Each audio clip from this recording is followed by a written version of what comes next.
Friends, welcome to தம்பூஸ் kitchen. இன்னைக்கு Sunday தான், சண்டே விலாக். எல்லாருக்கும் லேசி சண்டேவாக இருந்தாலும் நமக்கெல்லாம் அது பிஸியான சண்டே தான் எப்பயுமே. ஏன்னா சண்டேஸில் தான் எல்லோரும் வீட்டில் இருப்பாங்க. அப்போ தான் நல்லா சாப்பிட்றதுக்கு நம்ம செஞ்சு கொடுக்க முடியும், அவங்களும் ரிலாக்ஸ்டாக சாப்பிட முடியும். அதனால் இன்றைக்கி அவங்களுக்கு பிடிச்ச எல்லாமே செய்யலான்னு தான். இன்றைக்கி மார்னிங் பார்த்தீங்கன்னா தம்புக்கு ரொம்ப பிடிச்ச மசால் தோசை, மைசூர் மசால் தோசை தான் செய்ய போகிறேன். அதுக்கு முன்னாடி நம்ம காஃபி போட்டு அவங்களுக்கு கொடுத்துடலாம். எல்லாம் குடிச்சிட்டு உட்காந்துருக்கிறப்ப நம்ம மசால் தோசைக்கு ரெடி பண்ணிடலாம். வாங்க ஃபஸ்ட்டு காஃபி கலந்துடலாம். காலையில் எழுந்தோடனேயே காஃபி மேக்கரில் நான் காஃபி தூள் போட்டு வச்சுட்டேன் ஃபில்டர் காஃபிக்காக. இப்போ டிகாஷன் இறங்கியிருக்கோம் பார்த்தீங்களா, இறங்கிருச்சு டிகாஷன்.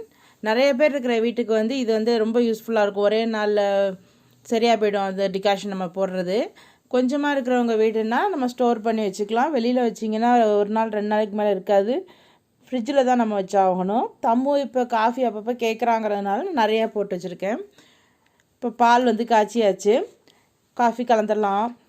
டிகாஷன் ஊற்றிட்டு அதை நான் பீட் பண்ண போகிறேன். இந்த காஃபி டேலலாம் இருக்கும் பாருங்கள், அது மாதிரி நல்லா நிறையோடு வரும் இந்த காஃபி. சூப்பராக உங்களுக்கு காட்டுறேன் பாருங்கள். இப்போ 2 ஸ்பூன் சுகர் போட்டுக்கிறேன்.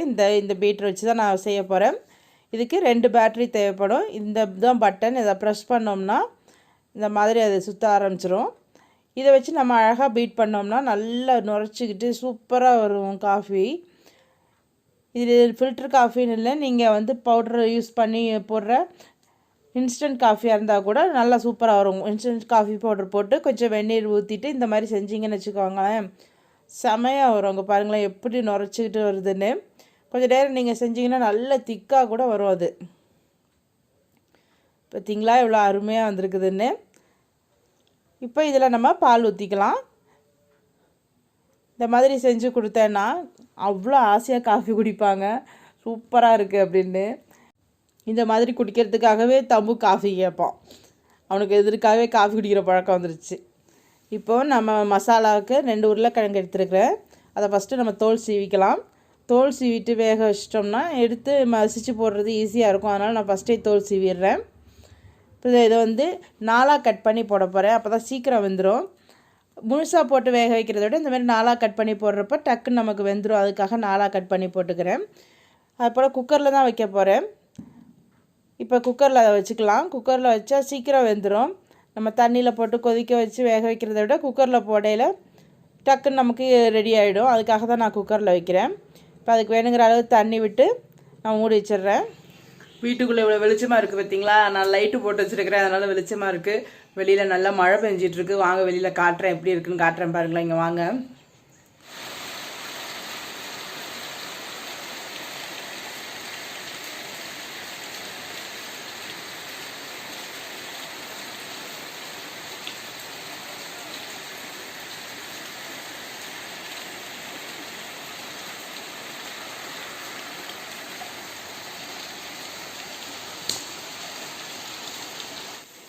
மழைக்கு ஒரு குட்டி ஃப்ராக் வந்துருக்கு பாருங்க. இந்த தவளை இது இவ்வளோண்டு இருக்குதா, இன்னொன்று வரும் பார்த்திங்கன்னா கை அகலத்துக்கு, அதாவது உள்ளங்கை அகலத்துக்கு அவ்வளோ பெருசு இருக்கும். அது ஸ்கூபியோட ஃப்ரெண்டு.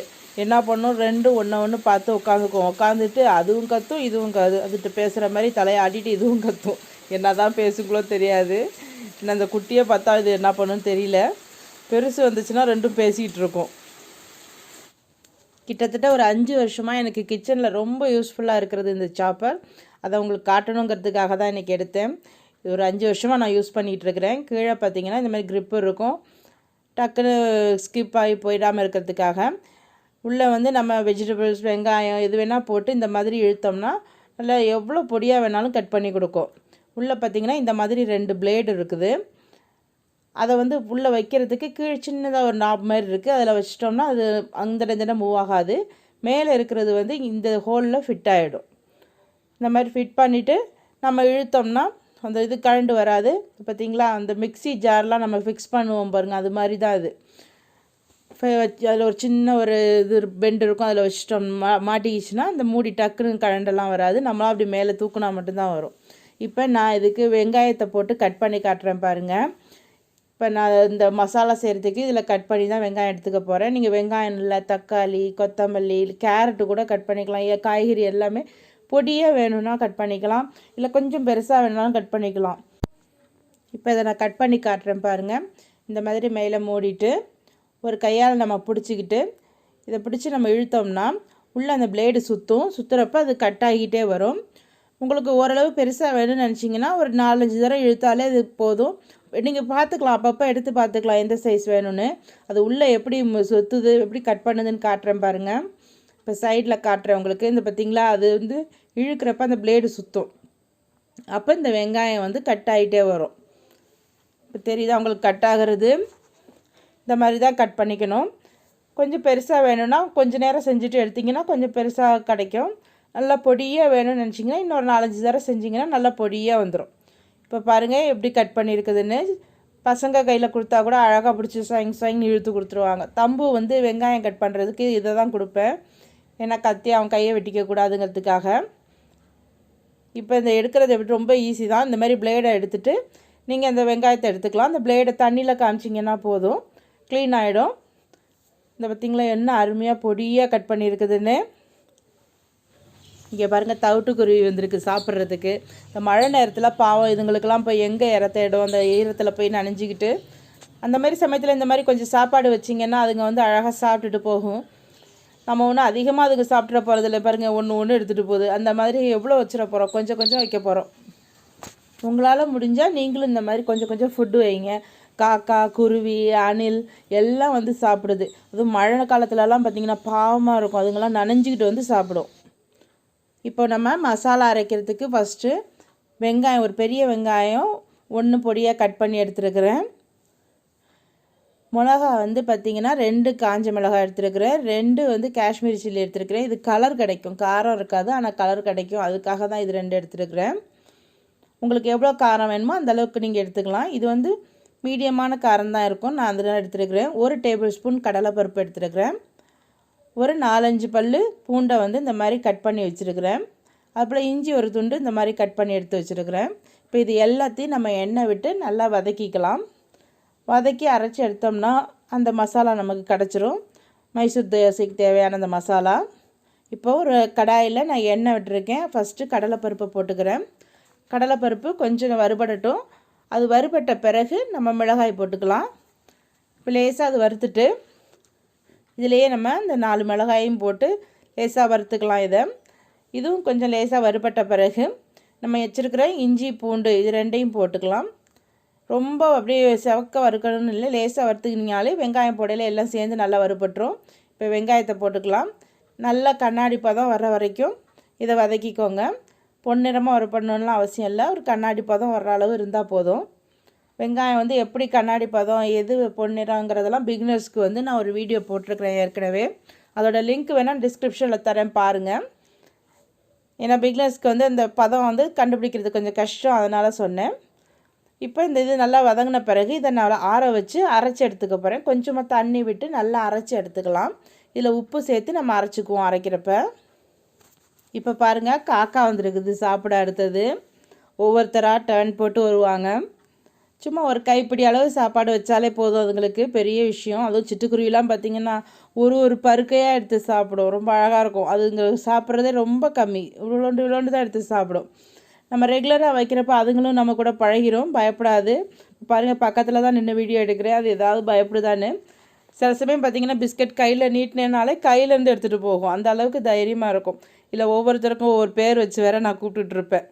ஏன்னா அதில் ஒவ்வொருத்தரும் வித்தியாசம் தெரியும் எனக்கு வர்றப்ப பார்க்குறேன்ல, அதனால். இப்போ ஒரு கடாய் எடுத்துகிட்டு அதில் எண்ணெய் விட்டு 1 டீஸ்பூன் அளவு கடுகு, 1/2 டீஸ்பூன் அளவு உளுத்தம்பருப்பு, ஒரு 1/2 டீஸ்பூன் கடலைப்பருப்பு போட்டிருக்கிறேன். அது பொரிஞ்சோடனே ஒரு பச்சை மிளகாயை பொடியாக நறுக்கியிருக்கேன். உங்களுக்கு காரம் என்ன வேணும்னா நீங்கள் இன்னொரு மிளகா கூட சேர்த்துக்கோங்க. இப்போ பொடியாக நறுக்கின வெங்காயத்தையும் இதோட சேர்த்துக்கிறேன்.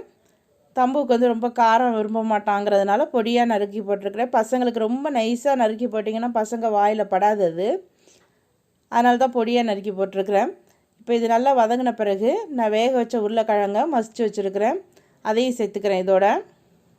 எப்போ உருளைக்கிழங்கு வேக வச்சாலும் ஸ்கூபி கேட்கும், அதனால் நான் வந்து உருளைக்கிழங்கு வேக வைக்கிறப்ப அதுக்கு 2 பீஸாவது குறைஞ்சது எடுத்து வச்சுருவேன், அது கொடுக்கறதுக்காகன்னு.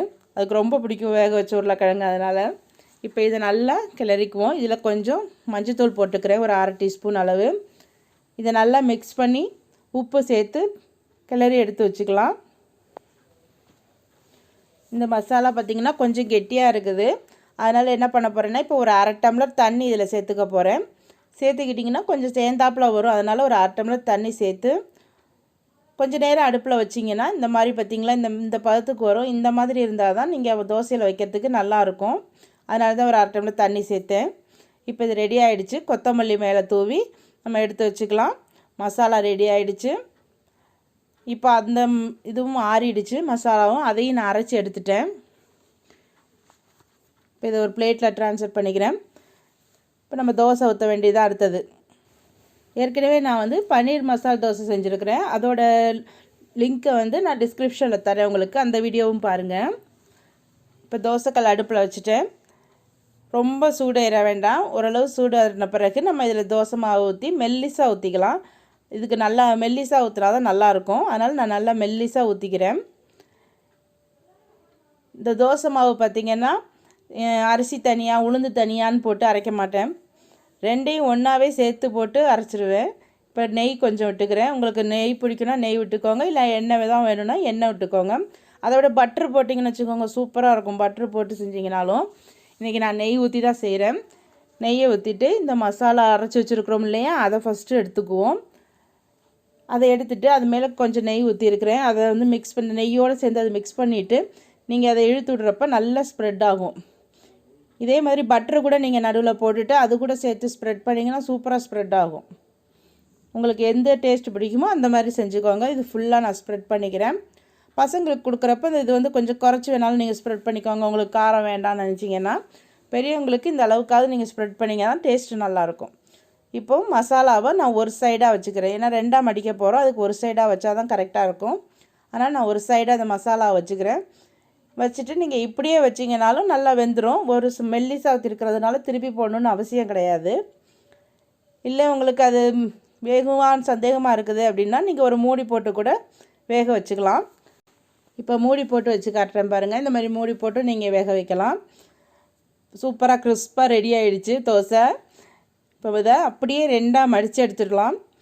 நீங்கள் சுருட்டி எடுக்கணுன்னாலும் எடுக்கலாம், இந்த மாதிரி 2ஆக மடித்து எடுக்கணுன்னாலும் எடுக்கலாம். உங்களுக்கு எப்படி பிடிக்குமோ அப்படி செஞ்சுக்கோங்க.